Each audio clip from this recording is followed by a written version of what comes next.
क्या आप तैयार हैं एक यादगार यात्रा के लिए? एनएफटीटी वर्ल्ड लेकर आ रहा है केरल टूर, जहां हर मोड़ पर है हरियाली, झरने और अनोखी संस्कृति का संगम। लग्जरी स्टे, शुद्ध जैन व शाकाहारी भोजन, साथ ही स्वादिष्ट दक्षिण भारतीय व्यंजन के साथ ये सफर बनेगा जिंदगी भर का अनुभव। आज ही अपने परिवार एवं मित्रों के साथ बुकिंग करें। महावीर जी एवं भूपेंद्र जी जैन से संपर्क करें। हम हृदय कमल पर विराजमान मेरे गुरुदेव के पावन श्री चरणों में बारंबार नमोस्तु नमोस्तु नमोस्तु छुल्लक जी के चरणों में इच्छामी इच्छामी इच्छामी। हे गुरुदेव, मैं आपका 2012 से शिवरार्थी हूँ गुरुदेव, और अभी पिछले हफ्ते में दिल्ली गया था गुरुदेव खरीदी करने। वहाँ पर गुरुदेव 20 तारीख को कलश स्थापना का कार्यक्रम था मुनि श्री 108 प्रणब सागर महाराज जी का। तो गुरुदेव वहाँ पर मुझे भी जाने का सौभाग्य प्राप्त हुआ। तो गुरुदेव वहाँ पर प्रथम कलश स्थापना के लिए बोली के माध्यम से चयन होना था गुरुदेव, और गुरुदेव बोली राशि की नहीं थी गुरुदेव, वहां पर बोली थी गुरुदेव नियम और संयम की। गुरुदेव एक प्रतिमा से पहले अष्टमूल गुण धारण से बोली शुरू हुई गुरुदेव, और वो 10 साल 12 साल तक के लिए गई गुरुदेव। पर गुरुदेव वहां पर जब ये कलश स्थापना का सौभाग्य प्राप्त करने का सौभाग्य मिला, तो 2 प्रतिमा के व्रत के साथ गुरुदेव ये सौभाग्य मुझे प्राप्त हुआ आपके आशीर्वाद से गुरुदेव। पर गुरुदेव मैं आपको ये बताना चाहता हूं मैं कि 2012 के शिवरात्रि पहले गुरुदेव कोई भी नियम लेने के पहले बहुत सोचना पड़ता था।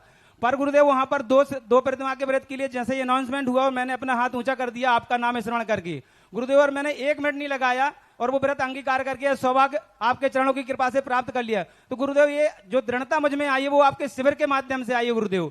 और गुरुदेव आपके शिविर में जो अभी भ्रांतियां चल रही मैं उन सबको बताना चाहता हूं कि शिविर में जो लोग आते हैं वो संयम भी धारण करते हैं, और आपके संग में भी विराजमान गुरुदेव कुछ ब्रह्मचारी जी हैं और महाराज जी भी हैं गुरुदेव। तो शिविर के बारे में जो भ्रम फैलाया जा रहा है गुरुदेव, उसमें ऐसी दृढ़ता आती है गुरुदेव कि उसके बारे में आपसे ज्यादा मैं कुछ नहीं कह सकता हूं गुरुदेव। इसके बारे में स्वयं आप मुझे बताने की कृपा करें गुरुदेव।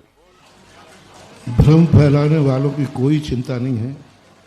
मैं एक शेर हमेशा सुनाया करता हूं, जुगनू बैठे हैं मिलकर के बैठक में, जुगनू बैठे हैं मिलकर बैठक में, शिविर रूपी सूर्य का तेज कैसे कम किया जाए। तो ये तो सब चलता रहता है।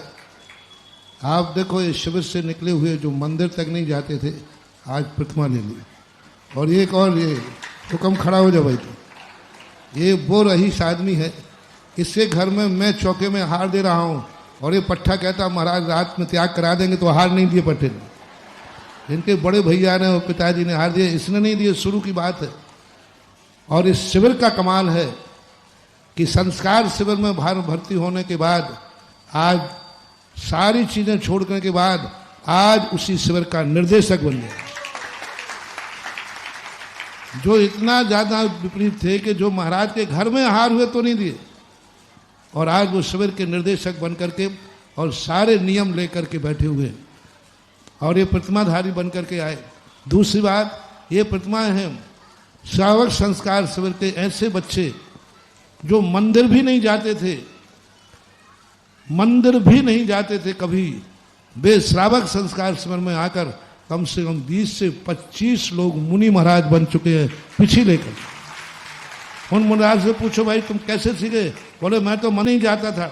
श्रावक संस्कार शिविर में भर्ती होकर के आज 20 से 25 लोग मुनि हैं। आप किसी संघ में जाना, कोई ना कोई संघ में कोई ना कोई मुनि मिल जाएगा जो ये कहेगा मैं श्रावक संस्कार शिविर का हूं। प्राय सभी का तो नहीं कहूंगा, प्राय जितने बड़े में संघ घूमते हैं, हर संघ में पूछना है, कोई ना कोई एक मुनिराज मिल जाएंगे, कोई ना कोई अलग शुल्लक मिल जाएंगे, कोई ना कोई ब्रह्मचारी मिल जाएंगे जो कहेंगे मैंने श्रावक संस्कार शिविर पा करके यहां तक मैं पहुंचा हूं। ये ब्रह्मचारियों में भी कहना नहीं, कितने लोग ब्रह्मचारी श्रावक संस्कार शिविर में है। संस्थान तो है ही, और संस्थान में पढ़ते पढ़ते जो 20 साल से श्रावक संस्कार शिविर में अध्यापन करा रहे हैं, ऐसे ब्रह्मचारी भी यहां बैठे हुए हैं।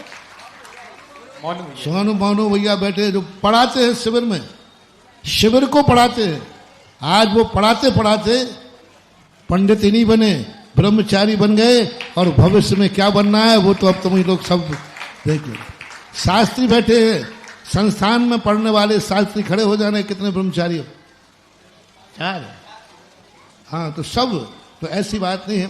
श्रावक संस्कार में रहने वाली वृत्ति साधु संत और बिगड़े रईसों को एक धार्मिक बनाने वाला श्रावक संस्कार शिविर है। ये इसकी पहचान है। कोई कुछ नहीं, सारे जगत के विरोधियों से मेरा कहना रहे, खूब डंडोरा पीटो।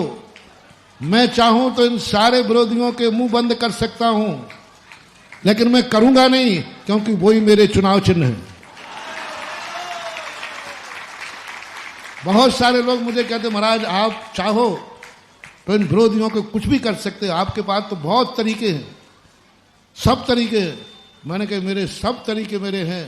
मैं कभी विरोधियों का मुंह बंद नहीं करूंगा, उनको कभी भी नहीं कहूंगा कि ये बंद हो जाए, क्योंकि वही मेरे चुनाव चिन्ह है। और चुनाव चिन्ह को कौन गंवाना चाहेगा? उन्हीं चुनाव चिन्ह के बदौलत तो हम इतनी सफलताओं की ऊंचाई पर पहुंचे हैं। तो चिंता मत करना, उन्हीं चुनाव चिन्ह कुत्तों की बदौलत ये श्रावक संस्कार शिविर आकाश में पहुंचेगा। इसलिए चुनाव चिन्ह जिंदाबाद। मेरा प्रचार करते रहना, सदा भौंकते रहना, हमारी सीट सुरक्षित बनी रहेगी। इसमें तो वृत्ति बनते रहेंगे, मुनि बनते रहेंगे और बड़े बड़े लोग अपना जीवन सुधारते रहेंगे। अपना कार्य है जीवन सुधरना चाहिए। जो शिविर की बुराई करने वाले महाराज, साधु, आचार्य, छुल्लक एलक, ब्रह्मचारी जो बुराई करते थे, आज वही शिविर लगाने की तैयारी कर रहे हैं। वही शिविर लगाने की सोच रहे हैं जो कल शिविर की बुराई करते थे। तो अच्छी चीज की बुराई होती है तो कोई बुरी बात नहीं है। अच्छी चीज की कोई बुराई होती है तो कोई बुरी बात नहीं है, क्योंकि अच्छा तो अच्छा ही होता है। कस्तूरी के लिए कोई कितने भी कस्तूरी की सुगंध को कोई कितना भी छुपाए, वह कभी छुपने वाली नहीं है। शिविर की सुगंध भारत के रग रग में बस चुकी है, उसकी सुगंध को कोई खत्म कर ही नहीं सकता। और उसी सुगंध का परिणाम है कि आपको इस उम्र में जबलपुर जैसे शहर में और व्रत लेने का परिणाम हुआ, प्रतिमा लेने का भाव हुआ। शिविर भी धन्य हो गया तुम्हारी प्रतिमा लेने। मैं एक बात पूरे भारत विश्व के जैन समाज के लोगों से कहूंगा कि यदि आपको भी ऐसे ही मोक्ष पथ पर आगे बढ़ना है, आगे चल के व्रत लेकर के अपने इस जीवन को सार्थक करना है, ऐसे संस्कार, ऐसा अभ्यास करना है और एक चतुर्थकालीन श्रावक की चर्या को आपको पालना सीखना है, तो श्रावक संस्कार शिविर 32वां जो अशोक नगर में लग रहा है उसमें आ जाइएगा और देखिएगा कि चतुर्थ काल में श्रावक कैसे होते थे, जब ना जिनके पास मोबाइल हुआ करते थे, ना टीवियां थी, शुद्ध भोजन करते थे और 24 घंटे धर्म ध्यान में जिनका जीवन बीतता था। वो श्रावक की चर्या यदि आपको देखनी है तो श्रावक संस्कार शिविर में भर्ती हो जाना। ऐसे जीवन में